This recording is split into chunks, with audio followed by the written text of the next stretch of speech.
Prepare to experience the strongest radio allowable by law. Secrets will be revealed. Myths dispelled. From the studio gym where excuses never apply, it's Superhuman Radio with your host, Carl Lenore.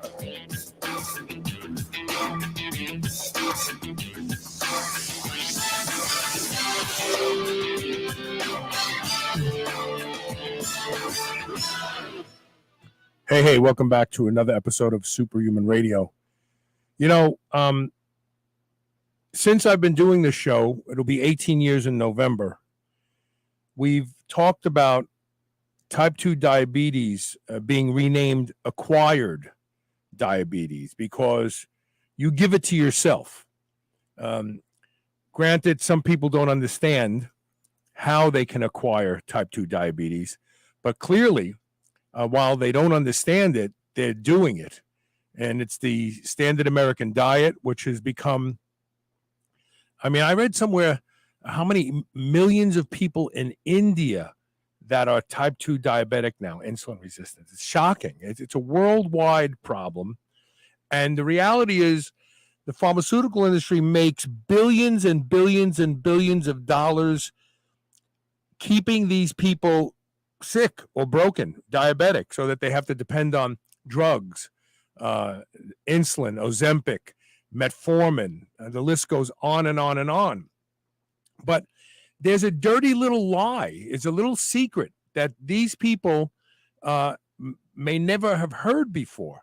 But type 2 diabetes can be reversed, assuming that the pancreas hasn't been completely destroyed from overwork. And once you start using insulin, insulin produced by the pancreas oscillates. There's a very, very sensitive feedback loop because maintaining blood sugar is a dual job, right? You don't want blood sugar to get too high, but you also don't want it to get too low. So the pancreas actually oscillates the production of blood sugar, sampling what's in the blood every moment and going, okay, we don't need much more. Okay, we need a little bit. And this original insulin signature is not mimicked by injectable insulin, which is boom, it's on and it stays at that level.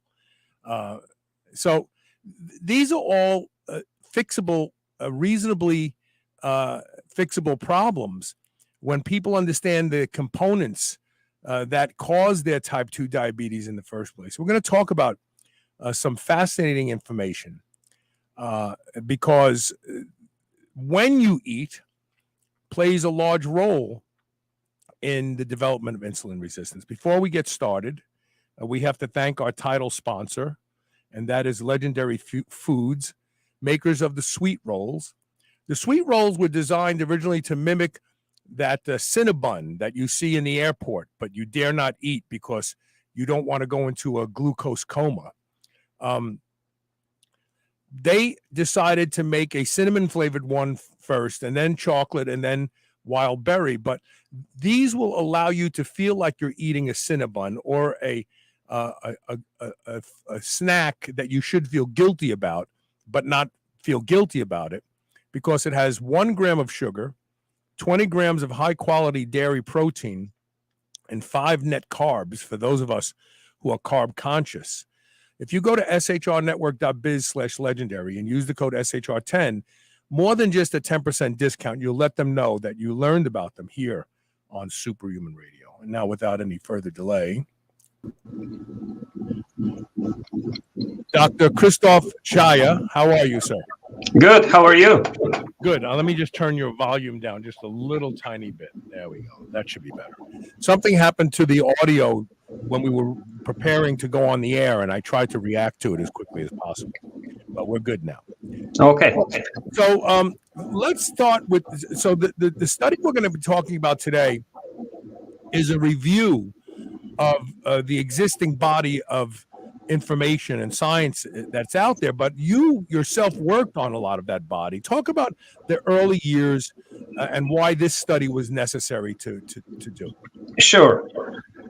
So last 2 decades, my lab is interested in gut-brain neural communication. So how our gastrointestinal tract communicates with the brain and the neural regulation.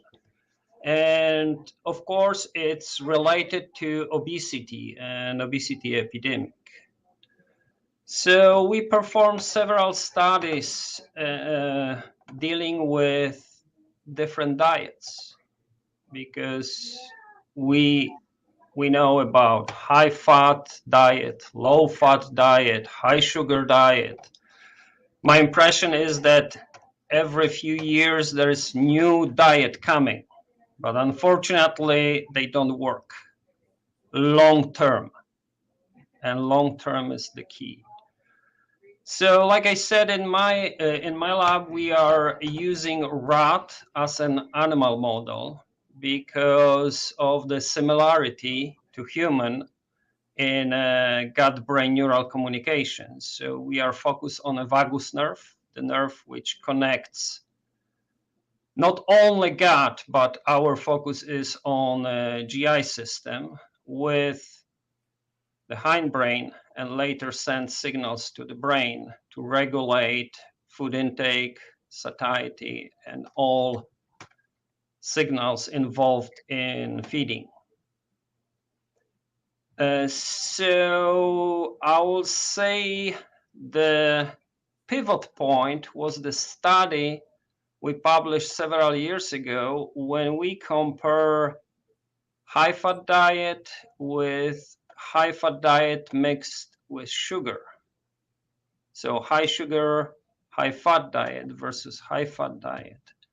And actually the diet with high amount of sugar caused more damage to the liver and caused more metabolic problems than just a high fat diet. Question. Yes. Were you able to identify why that was? Some postulate that it's the oxidation of the fat in the presence of sugar that is what the problem is. Correct. Really? But it's just the one side. Also, which I think is even more powerful, is the toxic effect of fructose on our liver. Because in just table sugar, regular sucrose we consume, half of it is fructose. Yeah. It's broken to fructose and glucose, and we need glucose. Definitely we need glucose. But fructose, especially in the amounts consumed by modern human, is toxic, is much too much. And it causes, since fructose is metabolized in the liver, most of this fructose abuse toxicity affects liver. That's why we have, I would say, roughly 25% of fatty liver, non-alcoholic fatty liver disease. Because like when I was a kid and you were a kid, if somebody had a fatty liver, they were alcoholics. Exactly. Now there is much more people having fatty liver disease, not because of alcohol, but because of the most likely high volumes of fructose consumed. So it sounds to me that a better choice for table sugar would be dextrose, which converts directly to glucose and bypasses fructose production. Theoretically, yes, but the main problem in general with sugars is that in our, let's say, 300,000 years history of modern human. 98 to 99%, we used to consume very, very, very little of sugars, Simple sugars in general. Right. So with the amount we consume right now, which, just to give you comparison, it will be, we in United States, we overconsume by about 300% to recommended. But current recommended is still probably 10 to 100 times more than we used to consume for 98% of our existence. Right. And evolution is not a process which can make us superhumans in the last 50 years, because we are a little bit longer on this earth. And our GI system, our energy metabolism, in general, our body, all of the systems were evolved over those 300,000 years. Mm-hmm. And only at this last 2% of our existence, we started bombarding our bodies with some strange substances called foods, which our microbiome, our anatomy, our physiology was not prepared. It's like we have this beautiful Porsche, or what, like we talked before this interview, you have your beautiful Harley. Right. Baby, it's designed to be fueled by regular, or you need to put premium in it? I do, yeah. I actually put racing fuel in it. Oh, see? Okay, so this I would not recommend, but I'm not mechanic. Right. But looking at the analogy, so going back, motorcycles are designed to use fuel, gasoline, Pump as an gas. energy. Right. And we human, in the last 2%, we started to put some pseudo fuel in our bodies, too much modified, which creates confusion in the neural regulation between the gut and the brain. So brain is confused. That's why the satiety signaling is not working properly. And all this cascade of events creates miscommunication and metabolic problems. Mm-hmm. Got it.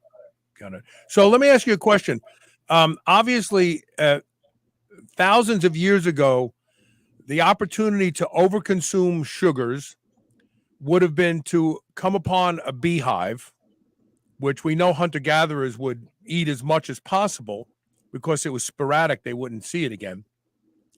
Or seasonality, when fruit grew. Now we get fruit all the time.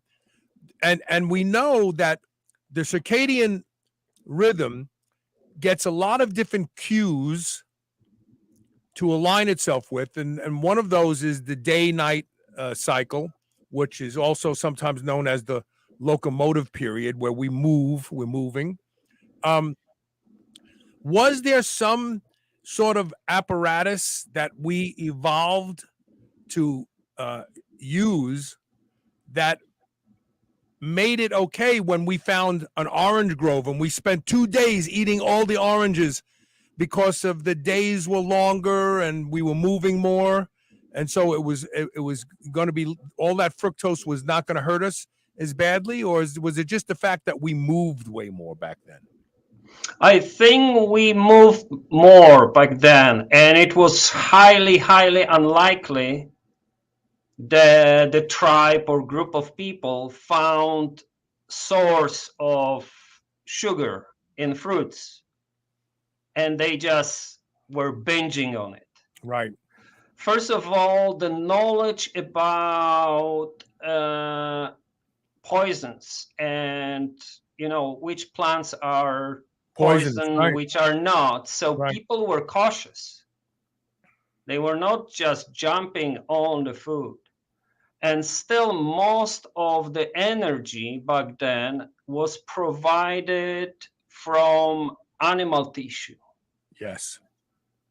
Animal fat was the main source of energy, and animal protein was main building block for muscle. And also, like you mentioned, food was scarce. They need to work for food. Mm-hmm. So in the paper we recently published, you mentioned, we were looking at the history of eating, how people used to eat. And for example, in Roman times, which was documented, they traditionally had one meal a day, one significant meal a day, and maybe some snacking, like twice, but it was not sneakers. Snacking was maybe a small fruit, Handful or of nuts. exactly, or a handful of nuts, and it was very little snacking. And so in a current world, especially in United States and developed countries, most people eat almost all the time. Mm-hmm. I mean, by eat, they ingest, they put food in their mouth. Only when we sleep, we don't eat. But if And we some of eat them, right before, yes, they eat right up to sleep, which is a bad idea. so the sleep, which is one of the most important things in human life, the quality sleep, we compromise because we have a snack right before we go to bed. Mm-hmm. And our body, instead of going into the restoration and resting mode and repair mode, is still digesting. Right. The factory's still open. It's working. Yeah. It's still working. I'm going to jump around a little bit. Sure. Because there's some discussions tangentially that we could have here. I want to talk about the microbiome specifically for a moment. Yes. So I have learned, I did a show about a peptide, an injectable peptide called LL37, which is a human cathelicidine. It's an antimicrobial, antibacterial, antifungal. And you can buy it and you can use it. And one of the early shows that we did on it was how it can restore and reduce the undesirable microbes in the gut over time. 125 micrograms a day for 1 or 2 months. People see dramatic changes in their gut function. So what I stumbled upon was I had a friend who was a pilot, and he was drinking a lot after flying all day, time zones and poor sleep. He would start drinking before bed, and then he would have horrible sleep, and he'd start again. And he said to me, I really think I'm becoming an alcoholic. But he used the LL37 for a different reason, because he was having like SIBO, like small intestinal bacterial overgrowth type symptoms. What he discovered was when he started using it, he didn't crave the alcohol anymore, which has led me to believe that cravings are the population of microbes that live in your gut. They want to be fed, and the way they do that is they create chemicals that go perhaps up the vagus nerve or some pathway to the brain and say, feed me. That's why when you pass a Starbucks, you go, oh, I think I want a cup of coffee, because they are activated. You just told them there's a Starbucks. They said, stop and get us a cup of coffee. So based on this theory, I've worked with 6 people now who were alcoholics, and a couple of them were ex-Navy SEALs, and they come home, they're war-torn, and they're drinking a liter of vodka every single night. And I discovered that by using the LL37, the craving for alcohol went away and they all stopped drinking like that. And one of them told me he can now have a glass of wine with dinner and it doesn't affect him like it used to, which brings me back to the discussion about the microbiome. I really think there's a big problem with food combinations. The French and I'm Italian. The French and the Romans, they made these delicious foods, combining this and that. But the pancreas has a hard time producing all the different necessary enzymes to break all these things down. And I really think that they end up changing the diversity of the microbiome because some of these foods don't get completely digested. They stay in the gut and so on.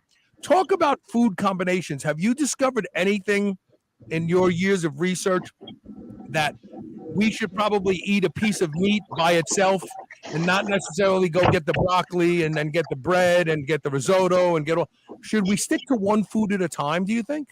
There is some research about this, about the combination of three major elements, which is sugars, fat, and protein, these three major ones. And there is some research showing that when we start with like leafy green vegetables, just by itself, right before the meal, and later we go with protein and good fats, we will be full much sooner than we start from like some cookie or something sweet.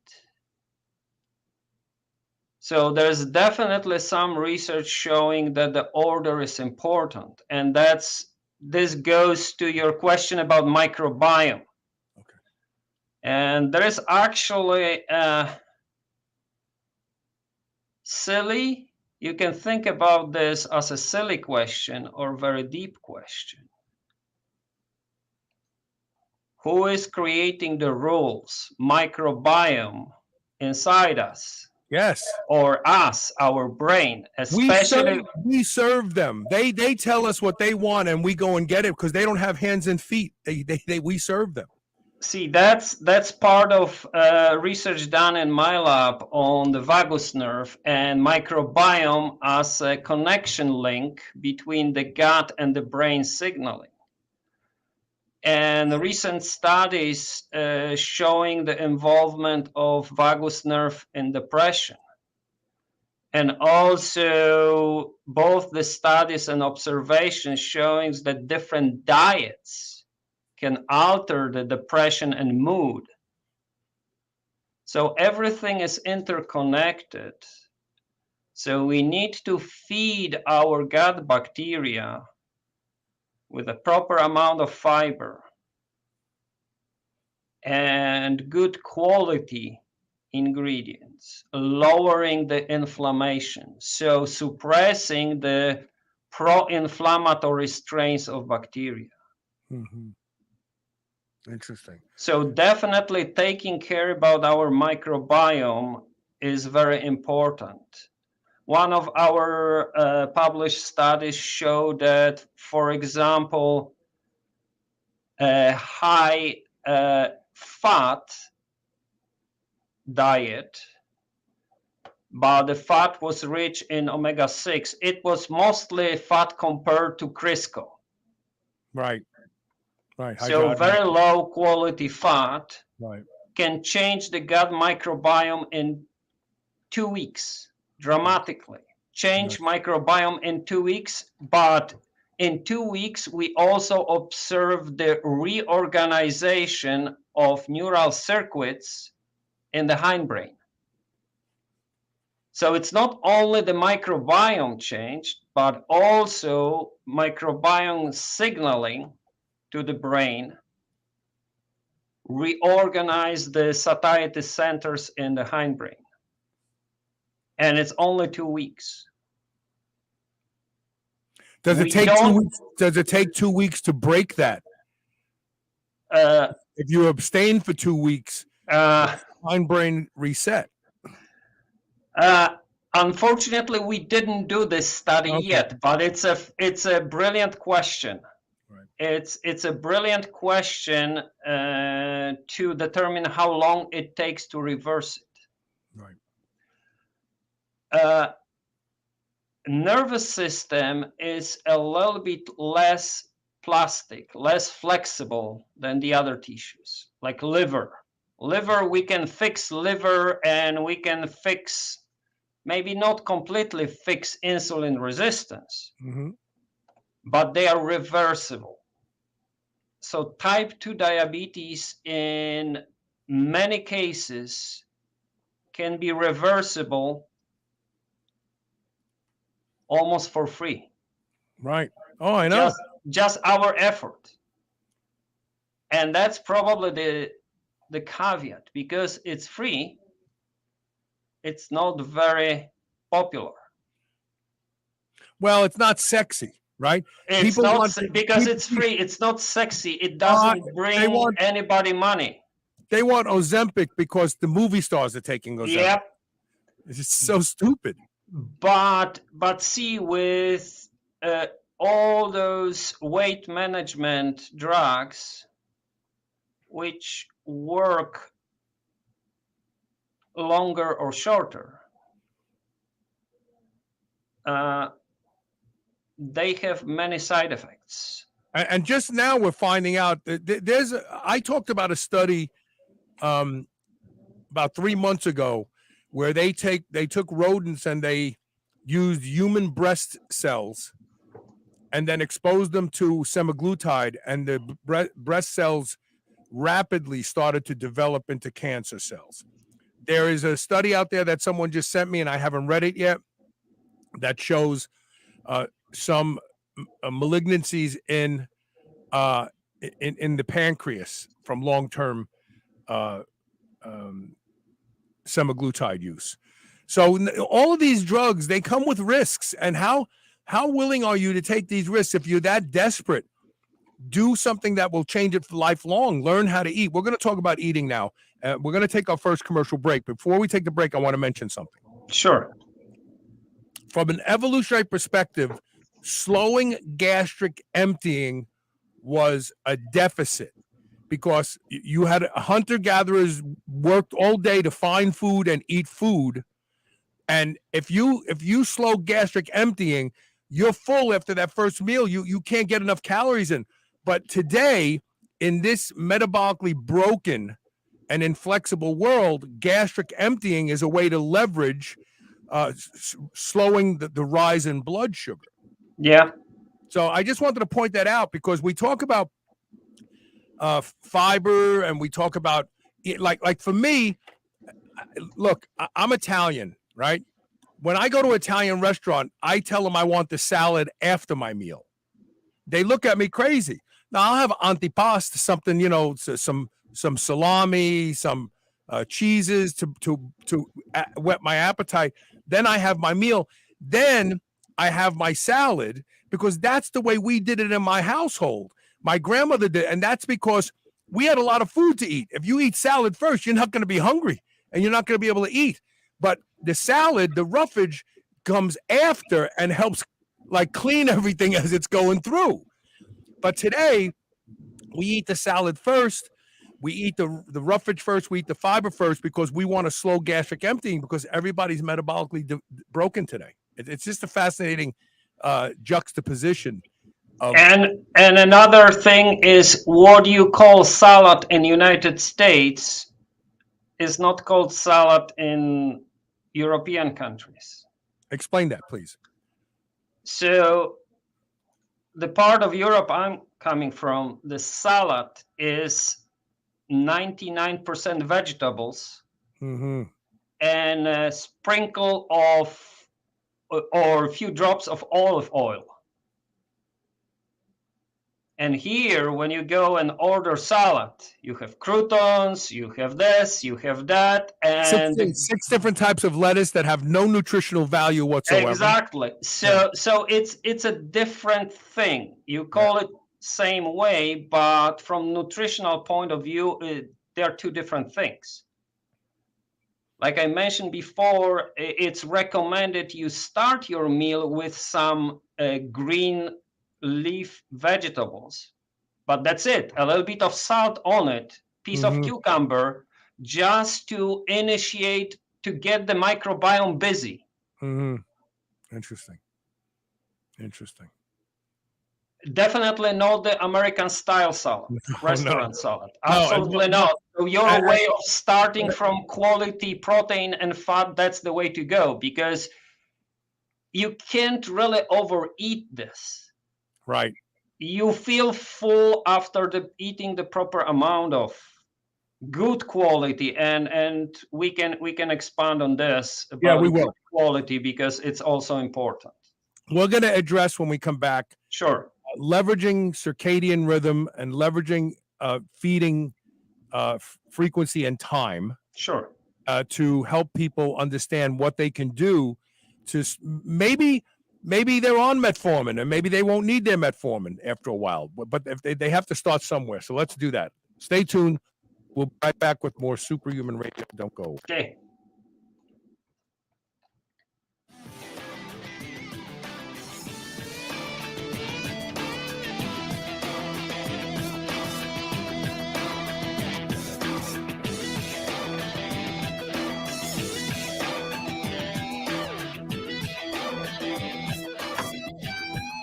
BPC is one of the most amazing supplements you can use. It's been shown to increase the speed of recovery, heal the gut, and do so many other things. BPC stands for Body Protection Compound, and it's a naturally occurring peptide in the body. Used by professional athletes and weekend warriors alike, there has always been an obstacle in the way of average people using BPC, and that is it was injectable only. Not any longer, thanks to NutriNeeds. We now have oral BPC, and it works. Go to shrnetwork.biz/NutriNeeds, NutraNeeds. Use the code SHR and save 10% off your bottle of BPC. Feel better, recover faster, train harder. NutriNeeds. Dogs should be powered by fat and protein, not carbs. That's why Visionary Pet makes low-carb, ketogenic dog food for dogs of all breeds and life stages. From kibble to freeze-dried and even low-carb treats, all Visionary Pet recipes are very low-carb, ketogenic, and made with 100% real meat protein.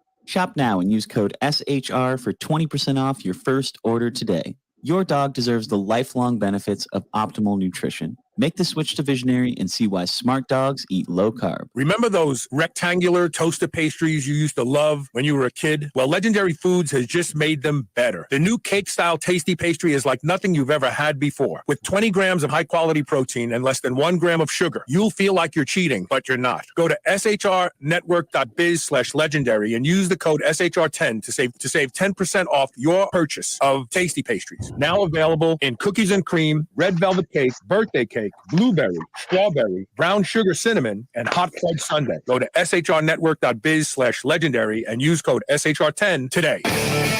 Spit that out right now. This is the Superhuman Channel.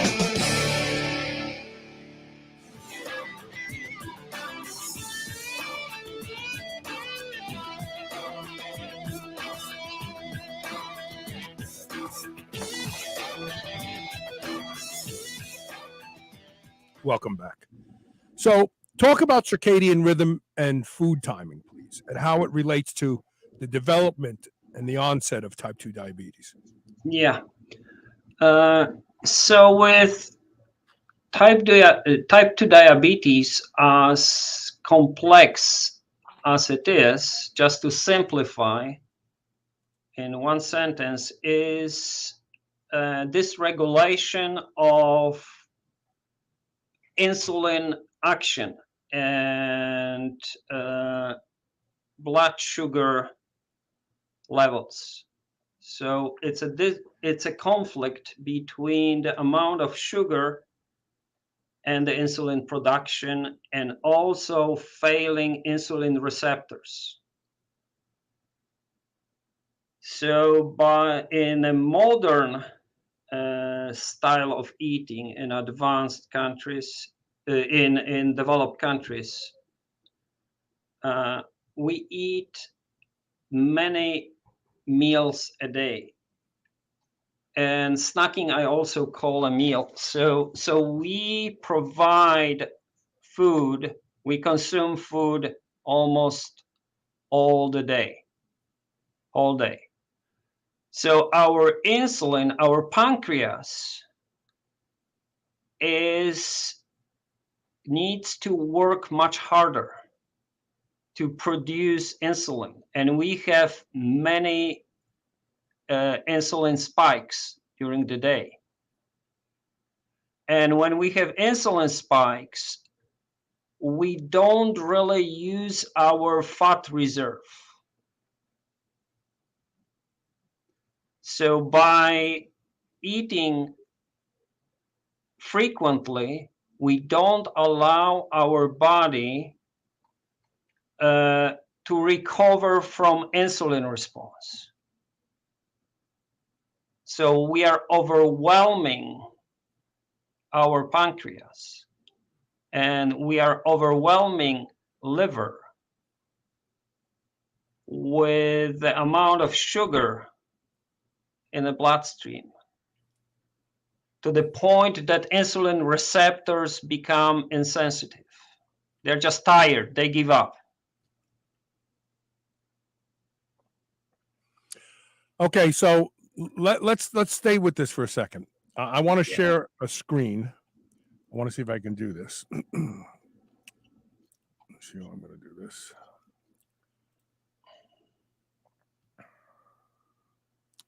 Is that it? Nope, that's not it.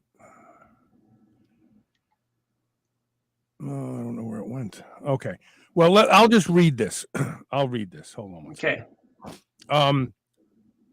My audience understands the world of bodybuilding. We talk about bodybuilding all the time. Bodybuilders are told to eat 6 to 8 meals a day. These meals are predominantly protein and either vegetables like broccoli or green beans, or if potatoes, to be kept well under 20 grams of carbohydrates in a meal. They do this in an effort to, and this is what we used to call it back in the day. You want to be in a fed state. When the body receives food with regularity, it doesn't panic. It feels it's in a world of abundance, and it doesn't make body fat as easily. And especially when you're eating 6 to 8 frequent meals a day, you have to get up very early to do this. I've done it myself. And you eat all day, but you stop around 8 o'clock at night. Every 2.5 hours, you have a small meal of maybe 40 grams of protein, maybe 10 grams of carbohydrates, and maybe another 6 or 7 grams of fat. But this is from healthy stuff. This is from vegetables, fatty meat, fatty fish. When you do this, your body is able to get very, very lean. And I know people are going to say, yeah, but bodybuilders use drugs. Yes, they do, but not all of them. We have a lot of natural bodybuilders out there, like Lane Norton used to be. And he looked like he was carved out of wood when he used to get ready for a competition. You can see all the striation in his muscles, vascular. You could see he looked like a slide from an anatomy and physiology class. So what would you say is different? Is it just the choice of foods that don't spike insulin?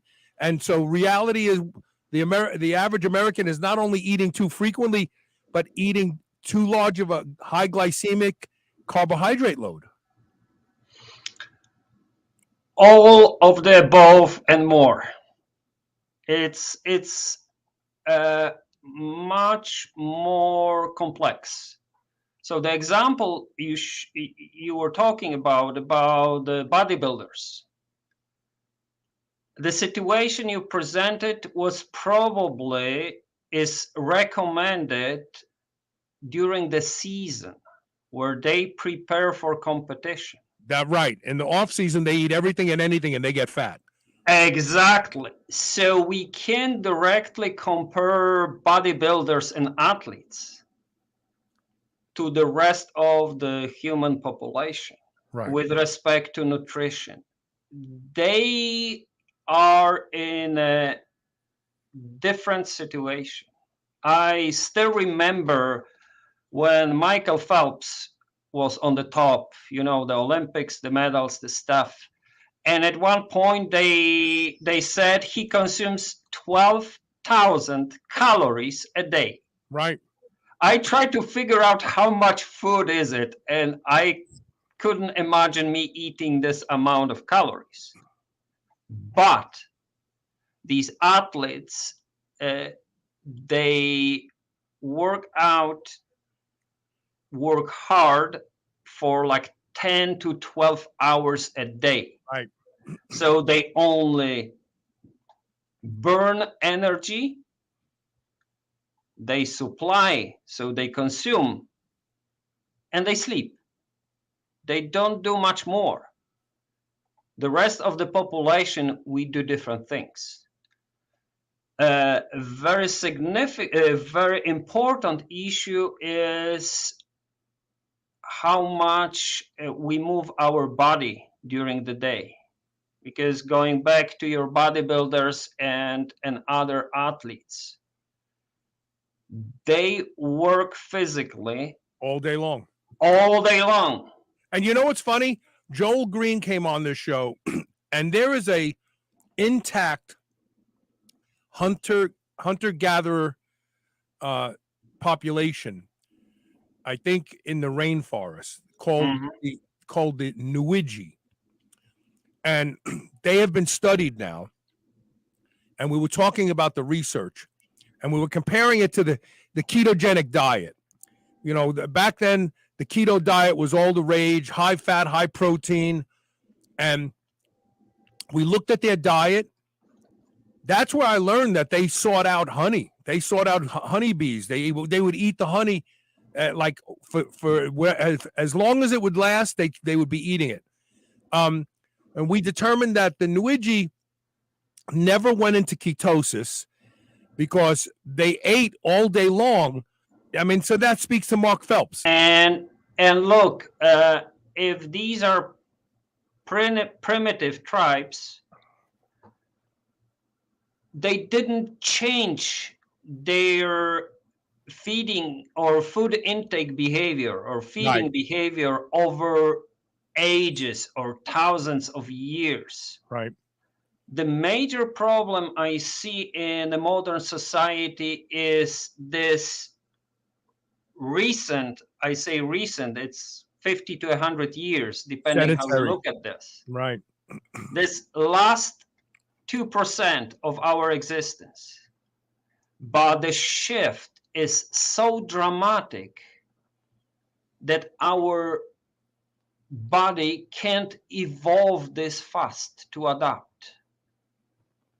Animals and humans, in general, animals and even plants, we adapt really relatively easy, but it takes time. And just looking, it's, you put 100 minutes.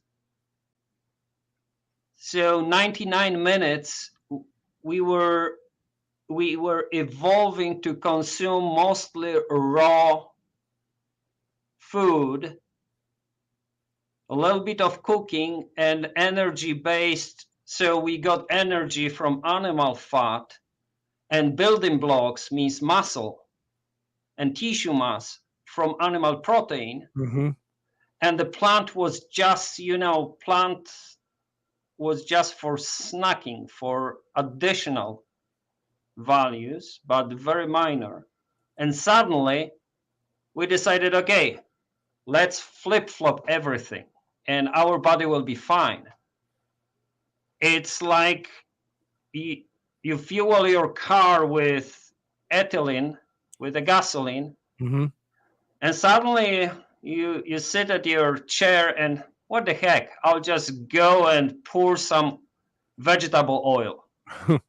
Right. And you expect, yeah, it's energetic. This is oil, this is oil, this has calories, this is burning, this is burning.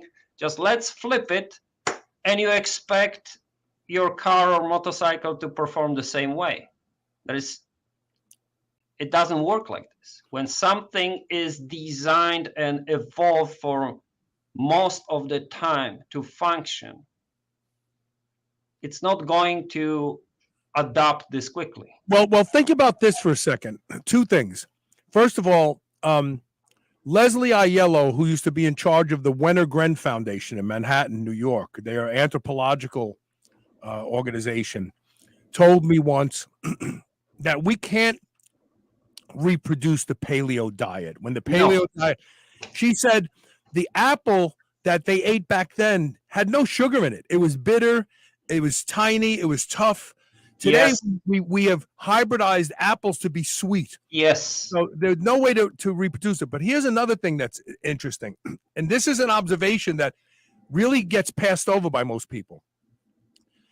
We have mechanisms in our body to keep our blood sugar from going too low. But we have no mechanisms in our body to keep our blood sugar from going too high. And that's because over millennium, that was never a problem. There was no need. It was never the case. It was always to keep your blood sugar elevated high enough so you could keep moving. Yeah. That's why we have gluconeogenesis. Think about that. There's no mechanism to keep blood sugar from going too high because for millions of years, that was never even a possibility. Nature is the smartest engineer. When animal and human, our bodies are designed with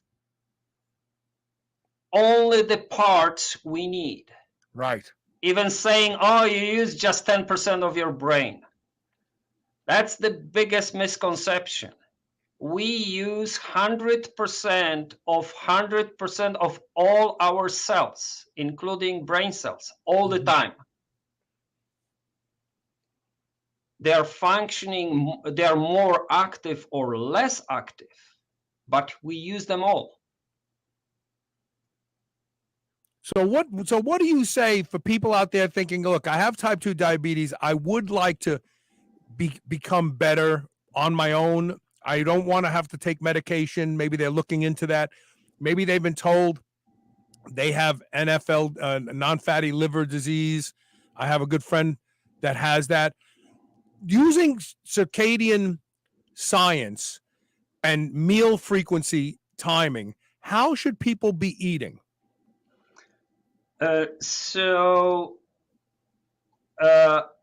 Time-restricted eating or circadian eating shouldn't be the first step.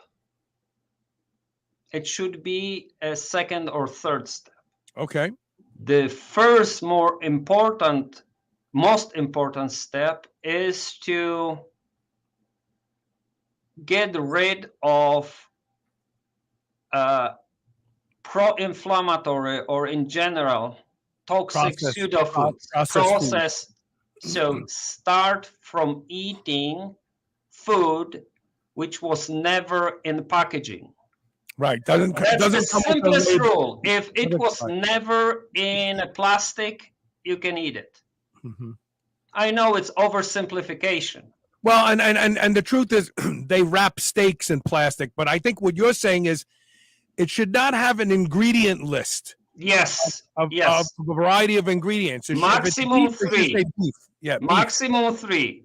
If you don't understand the name of ingredient, don't eat it. So start there. And drinking the beverages. It's not drinking alcohol beverages. See, you drink probably the best beverage we have, water. But I'm not a saint. I like a cocktail on the weekend. Me too. I'm more for a brandy and cognacs, but I'm a Negroni. I like Negronis, gin and Campari. Yeah, I like them. Of course. See, we shouldn't be diet extremists. Right. We should be more open to listening to our gut. How often we say, listen to your gut, and we don't do it. I know. And it has a foundation in neuroscience. The gut nervous system is almost as robust as our brain. So You know should... what the most popular show I ever did? Yeah.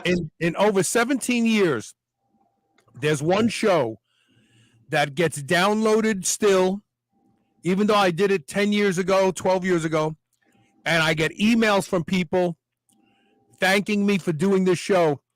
It's a phenomenon called Romheld syndrome, and it's the gut cardiac connection. Oh, that's my research. It's not cardiac. I have a gut portion of this. Yes. Yeah. So what happens is the gut becomes permeable, and stuff gets into the vagus nerve that shouldn't be, and it changes the rhythm of the heart.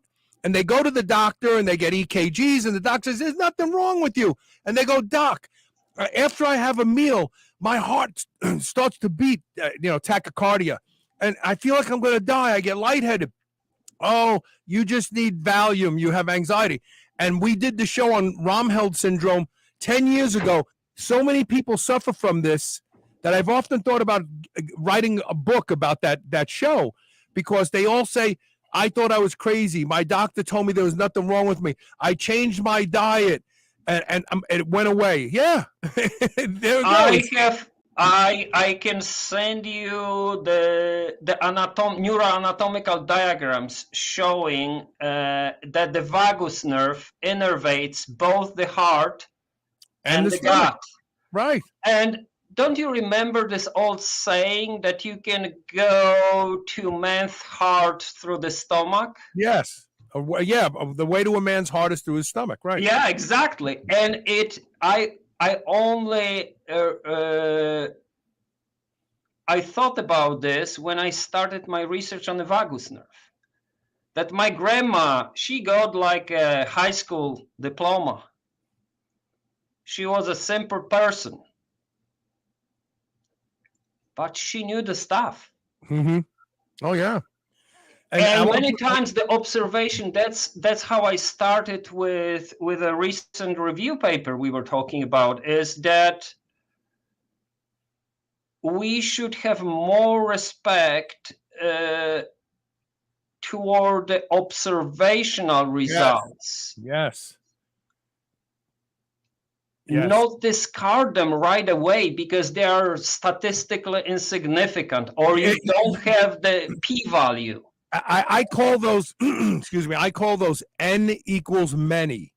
Yes. When you have something throughout history that everybody has observed and come to the conclusion, you don't need an IRB number and a peer-reviewed study. It's true.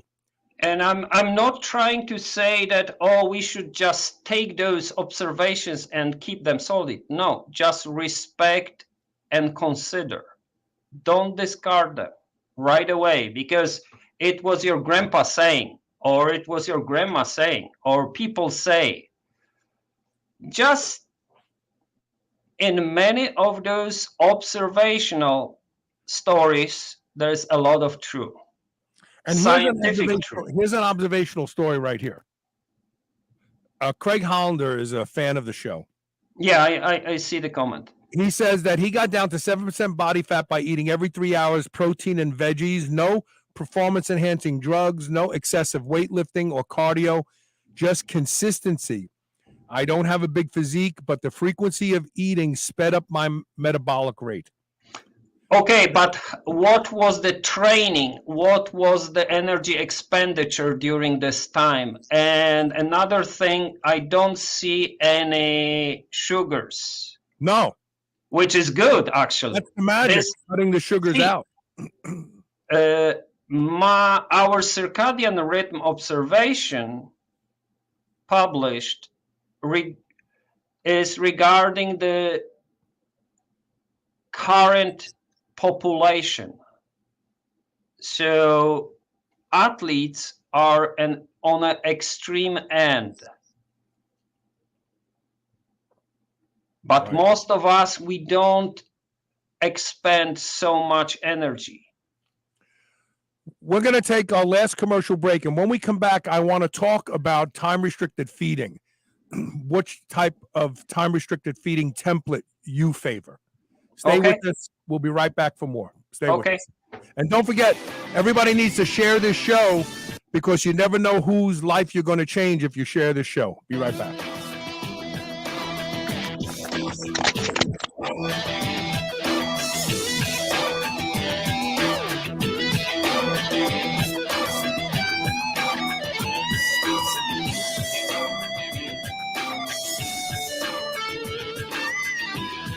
Hey guys, it's time to change your f***ing underwear, and it's time to change to Sheath.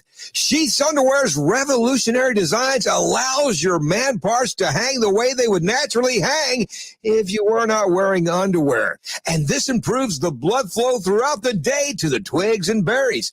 If you've never experienced wearing a pair of Sheath underwear, boy, is there an exciting experience waiting for you. Grab a pen and write this down. Go to shrnetwork.biz/sheath. That's SHEATH.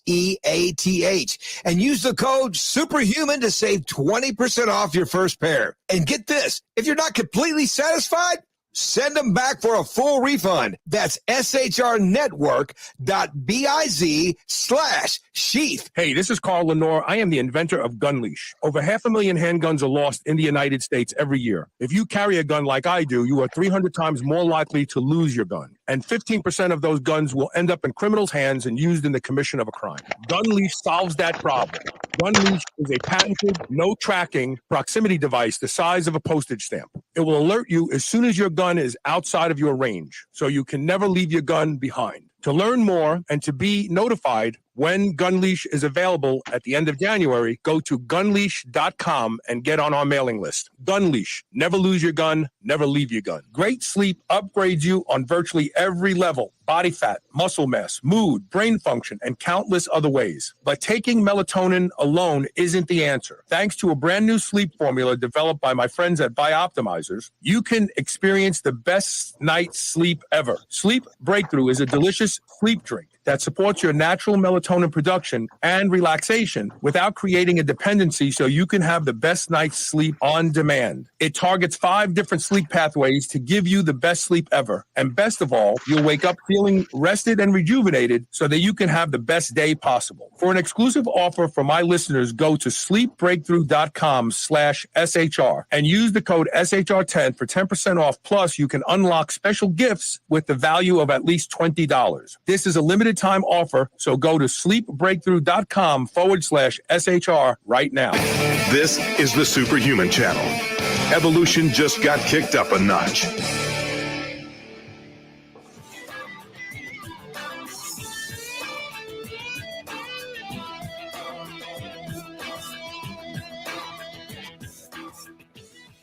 I got to give a shout out to White Oak Pastures.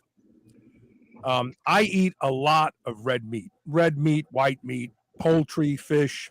I get it all from White Oak Pastures. White Oak Pastures has captured the imagination by being one of the greatest regenerative farms in America. In fact, they had a study done and they have a negative carbon footprint. I eat over a pound of beef a day. This morning I had 8 eggs and sausage for breakfast. Well, not for breakfast, after I train my first meal. I'll have a pound of beef later today. Tonight when I get home, I may make one of their amazing pork chops. If you are like me and animal protein takes up a large portion of your diet, you need to go to shrnetwork.biz/whiteoak and use the code SUPERHUMAN to get 15% off your first order. I promise you, they have rabbit. I ordered rabbit because I want to make Hassenpfeffer. I haven't had it in a long time. They have everything. They have wild game meats, everything at White Oak Pastures. There's no place else to check it out. Just go there, shrnetwork.biz/whiteoak. Use the code SUPERHUMAN and save 15% off your first order. I eat a lot of meat. And you know what? I had Dr. Sean Baker on my show for the first time in 2014. He's the guy leading the carnivore diet movement now. And the results that he's seeing, especially with people who have autoimmune disorders, going away, not having to take their Humira anymore, or their biological drug that they've been taking for decades. It's an amazing phenomenon. We have been told wrongly that meat is bad for the planet, bad for your health, and it's all nonsense. And it's coming to light now, because if meat was so bad for us, we didn't have the rate of heart attacks when my great-grandfather and grandfather were around. In fact, Dr. Paul Dudley White, the man who brought the EKG machine from Paris to the United States, he was President Roosevelt's personal physician. He wrote a position paper in 1919, and he said, abandon Crisco. That was the first hydrogenated oil.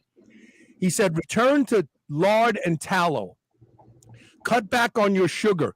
He told it in the position paper, he said he only encountered one myocardial infarction while in school, while in residency, and while in private practice. But by the time 1919 came around, he was seeing it. People were having heart attacks at rates that never seen before. Keep in mind, Crisco was introduced in 1909, and they swept his opinion under the table because Procter & Gamble had no interest in losing the money they invested in Crisco. It's terrible. So use your brain. Look at your ancestors. What did they eat? My grandmother used to have a jar of fat that she would pour from the frying pan after she cooked something, whether it was bacon, and then she would use that fat to cook again later. I'm sure everybody's grandmother had that. They didn't have heart attacks back then. Just the facts. So anyway, sorry, I have to get on my rant once in a while. I couldn't agree more, because that's what I observed when I was a kid, and I'm still doing it. When I fry bacon, I collect the grease from underneath, and I fry my eggs on this. That's what my Uncle Georgie used to do that. I used to love when he made my eggs, because he fried the bacon first, and then he put the eggs in there, and they had the same smoky flavor as the bacon. Yes. Again, it's the same tune. The moment we start modifying food too much, it starts to be a problem for our body, because we didn't evolve to digest it. Right. Small changes, small adaptations to food, like cooking it a different way, adding spices, it's small enough change for our bodies to absorb and accept. But creating totally artificial, fake food, our body is not stupid. It will recognize right away that something is wrong. And we say, okay, so why don't I see the signals that my body is telling me? You don't look in the proper place. You don't pay attention to the right thing. Exactly. Like people say, oh, I'm so tired in the morning. That's your signal. Oh, my skin doesn't look so good. That's your signal. Another one, we are rusting from inside out. The skin is what goes on in your gut and your liver shows up on your skin. Yeah. If you look at cystic acne, which is that they called it acne vulgaris because it was vulgar when people had these big open black sores on their face. And what eliminates it is high doses of retinol palmitate, real active vitamin A. Well, the pharmaceutical industry couldn't make any money from that, so they created, what was that drug? Accutane. Mm-hmm. Accutane is a synthetic form of vitamin A that is terrible for the liver. In fact, you can't even use Accutane if you're planning on having a baby in the next 5 years, because the babies can be born with defects. All you need is real vitamin A. That's all you really need. Eat liver twice a week if you don't want to take pills. But See, skin. liver, eating liver, I was big fan I was born in Poland. So like chicken liver was a poor people delicacy. Mm-hmm. And I still like it. Like liver sausage or liver pate or fried liver. But seeing what chicken and other animals are fed with, Right. and the liver is this filter, this decontamination factory or plant, I stopped eating liver. Yeah. Because it's just scary what the animals are fed with. Oh, that's why I like calves liver, because they're too young to have done much filtering and they're only eating grass. And so that, the calves liver is, I feel is, and I don't eat it that much, but I do eat it from time to time. I love it. Like my mother used to make calves liver with onion and a bay leaf. Oh, yeah. My God. Yeah. That's so good. But you add salt only when it's already fried, because when you salt it before, it's very rubberish. Interesting. Yeah. I didn't know that. You need to salt it later once it's fried. But anyways, going to meat, like I listened to your commercial about eating the grass-fed beef. Right.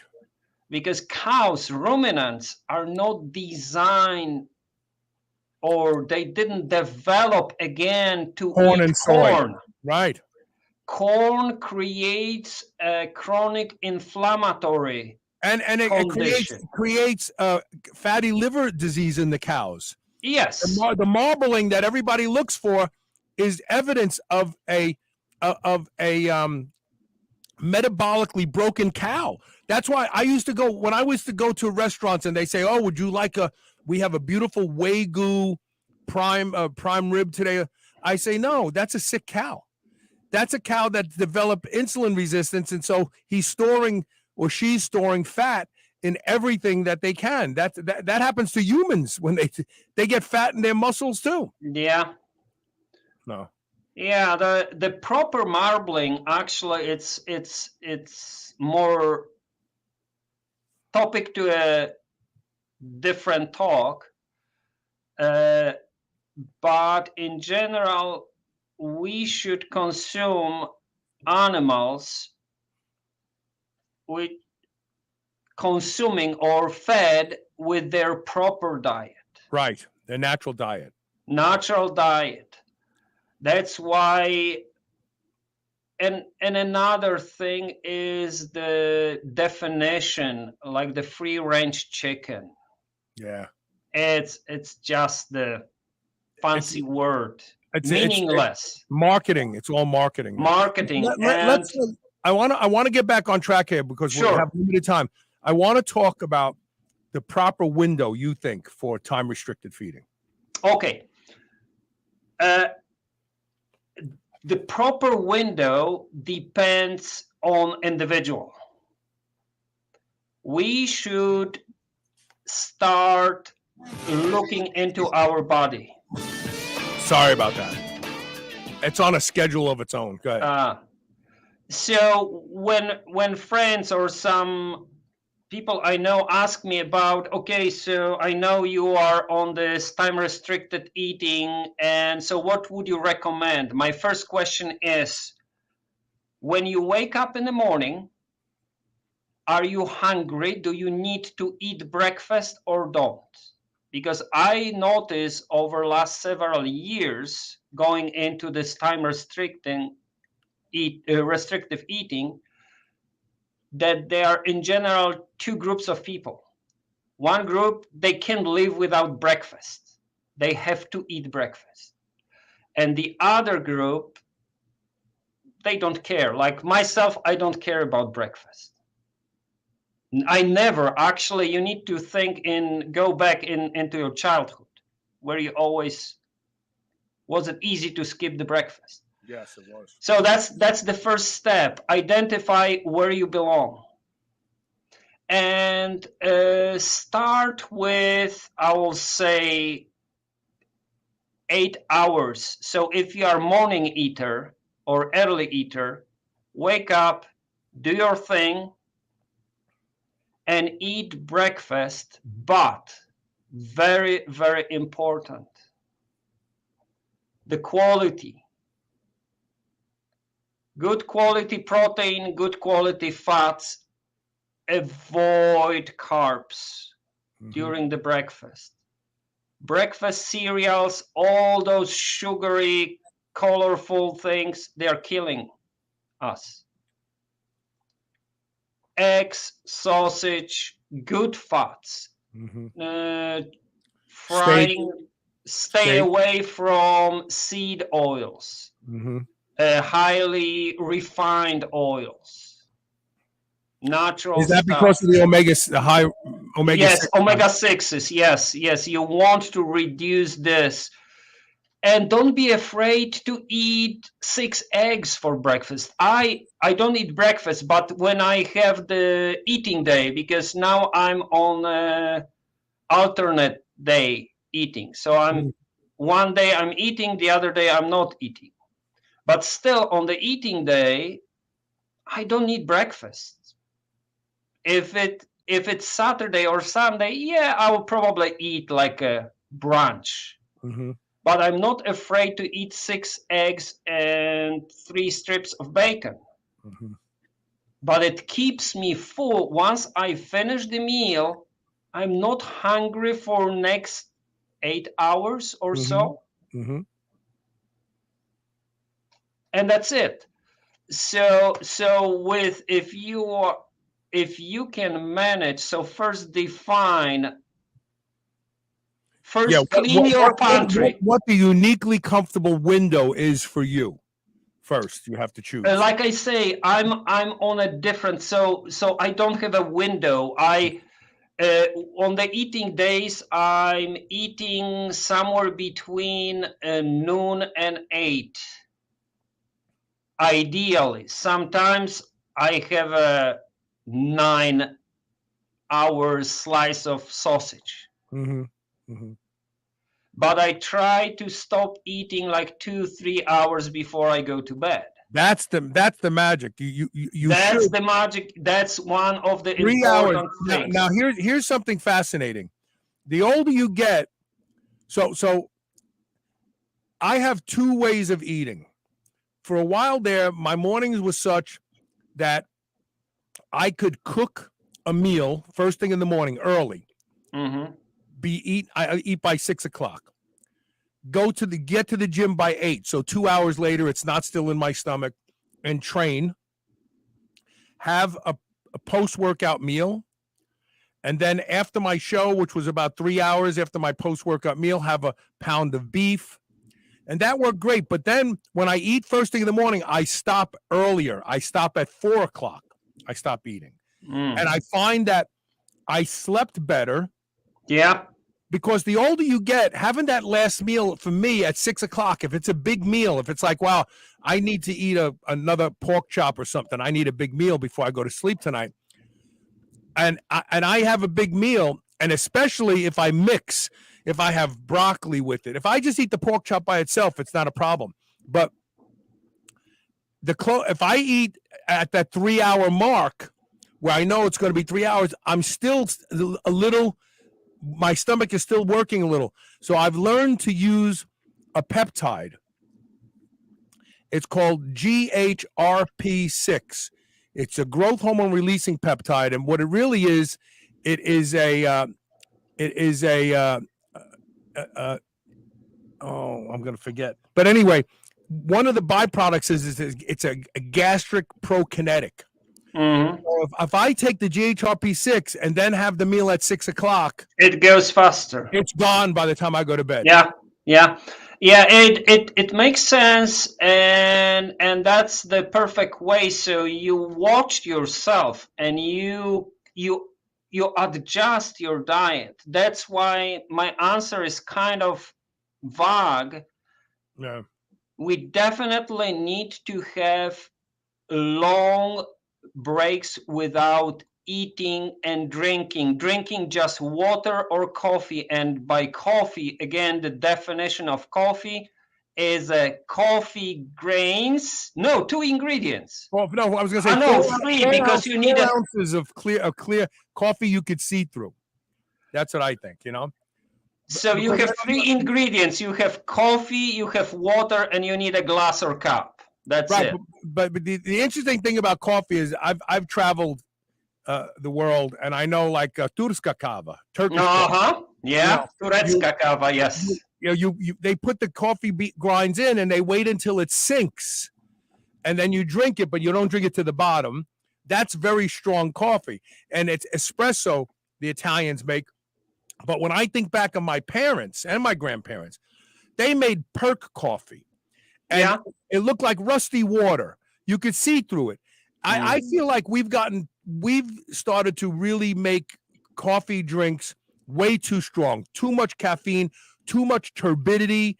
The grinds are actually floating in there like a suspension that irritates the stomach. So this has been my findings. I personally like cafe Americano with 1 or 2 shots of espresso, and then the rest of it just hot water. It just doesn't have that sediment at the bottom when you finish drinking. I know exactly what you're talking about, the Turkish coffee. Yeah, it's good. Because for my parents, and when I was a kid, it was the only way to drink coffee. We didn't have a fancy cafetiera or fancy espresso machines. Filter. You didn't have a coffee press or a filter. Yeah. You just needed to wait a little bit until it goes down, and be careful at the bottom. Right. Yeah, but see, with the coffee again, there are books and books about what does it mean good coffee. But you mentioned that it irritates your stomach. I can, for example, drink 3 coffees on my not eating day on an empty stomach and nothing. So it's very individual. Yeah. That's why you need to watch, you need to observe what works or not. But why people say it's so hard to see the symptoms or signs that something is going wrong? Because they ignore, they see them, but they ignore them. That's what it is. We started this conversation before the show about magical thinking and how people they have biases and they ignore. I think there's a lot of people out there who drink coffee and it doesn't make their stomach feel good, but they like the way it makes their brain feel good. And so they ignore the stomach, but then eventually the stomach catches up with them. That's all. See, the problem is that people now want to do the engine block rebuild. They want a fuel line flush. Right.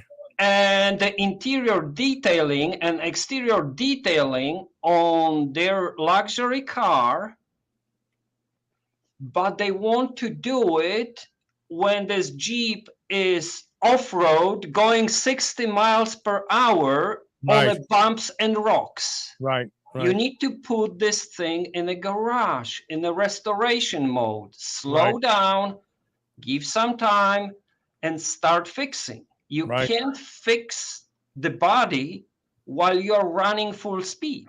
Right. And you're engaging in activities that are actually the insults. So you expect to fix it while you are constantly delivering the breaking points or the damaging insults. So I hope what people take away, and by the way, we have listeners on Rumble now. I'm very proud that we stream live to Rumble. We're getting a lot of comments there. What I hope people take away from this discussion is this. You don't have to have type 2 diabetes for the rest of your life, and you don't have to be on type 2 diabetes medication to manage it. You can manage it, but you first need to look at your activity levels. You have to look at the food you're eating. You have to eat real food, not processed foods. You have to cut back on the sugars dramatically. You have to, and one thing we didn't talk about, but you have to fix your sleep. Oh, yes. If you have bad sleep now, that alone will screw your insulin sensitivity. Melatonin, when you eat right before you go to bed, you suppress production of melatonin because you are still digesting, and melatonin has no chance or shorter window to actually do good. I think I'm gonna have to stop the show. I don't think I can run the commercial break because it sounds like my sound card just dropped out. Hold on. Let's see. Yeah, that was my sound card. Hold on a second. I'll restart it. But that's okay. We've come to the end of the show. We've covered everything that we need to cover. I want to thank you very much for taking time to be on the show. This is fascinating stuff. Thank you. It was a pleasure. And when you release more, another paper, please let Elisa know so we can get you back on the air, okay? Yes, I will. The next paper is coming, actually, thanks to the co-author, Carly Harris. She's an undergrad student, believe. Such a young student was able to collect all the data and work with me to publish the paper. So we are working on the next one with a quality of food and type 2 diabetes, and the third one will be calories and type 2 diabetes. Beautiful, beautiful. Listen, Dr. Czaja, thank you so much for being here today. You are welcome. And we'll see you tomorrow. Brooks Kubik is going to be on tomorrow. Brooks went from being a vegan to a carnivore and just broke some records at his advanced age of 65 in Olympic lifting. And we're going to talk. Don't forget to share this show. You never know who you're going to help.